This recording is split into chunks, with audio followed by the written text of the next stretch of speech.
మీ అందరూ కూడా సౌరవ్ గంగూలీ అనే పేరు తెలిసి ఉండేది కదా. అయితే మీ అందరూ కూడా ఒక కెప్టెన్గా మాత్రం అతను గుర్తుంచుకొని ఉండుంటారు.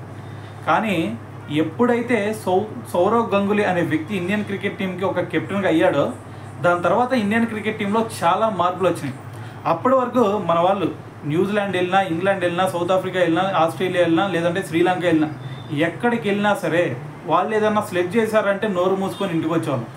కానీ ఎప్పుడైతే సౌరవ్ గంగూలీ ఇండియన్ టీంకి కెప్టెన్గా అవతరించాడో అప్పటి నుంచి వాళ్ళు సెలెక్ట్ చేయడం మాత్రమే కాదు, సెలెక్ట్ చేయాలి అంటే ఆలోచన వచ్చినా సరే ఇది పోసుకునే విధంగా ఇండియన్ టీంని రెడీ చేశాడు. అయితే మరి చిన్నప్పటి నుంచి కూడా సౌరవ్ గంగూలీ ఒకటే మైండ్ సెట్తో ఉండేవాడు. అదేందో తెలుసా, ఇక్కడ మనకంటే తోపు ఎవడు లేడు, ఇక్కడ మనం ఏదైతే అనుకుంటామో అది ఖచ్చితంగా చేసి తీరాల్సిందే, మనల్ని చేయకుండా ఆపేవాడు ఎవడు లేడు.